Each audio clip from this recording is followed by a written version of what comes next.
தமிழகத்தில் நிலவி வரும் கடுமையான கோடை வெயிலுக்கு மத்தியில் இன்று மாநிலத்தின் பல்வேறு மாவட்டங்களில் கனமழை பெய்ய வாய்ப்புள்ளதாக சென்னை வானிலை ஆய்வு மையம் தெரிவித்துள்ளது.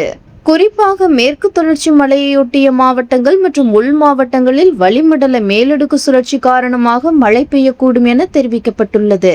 சென்னை வானிலை ஆய்வு மையம் வெளியிட்டுள்ள அறிக்கையின்படி இன்று தமிழகத்தின் 10 முக்கிய மாவட்டங்களில் கனமழை பெய்ய வாய்ப்புள்ளது.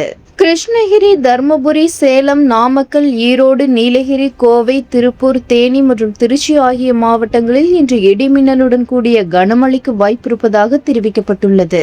கோடை வெயிலின் தாக்கத்தால் தவித்து வரும் இந்த மாவட்ட மக்களுக்கு இந்த மழை ஒரு பெரும் ஆறுதலாக அமையும் என்று எதிர்பார்க்கப்படுகிறது. அடுத்த கட்டமாக நாளைய வானிலை நிலவரம் குறித்தும் எச்சரிக்கை விடுக்கப்பட்டுள்ளது.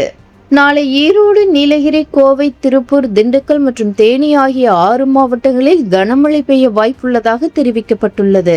கடந்த சில நாட்களாக 100 டிகிரி பாரன்ஹீட்டை தாண்டி வெயில் கொளுத்தி வந்த நிலையில் இந்த திடீர் மழை மாற்றமானது வெப்பத்தை தணித்து குளிர்ச்சியான சூழலை உருவாக்கும்.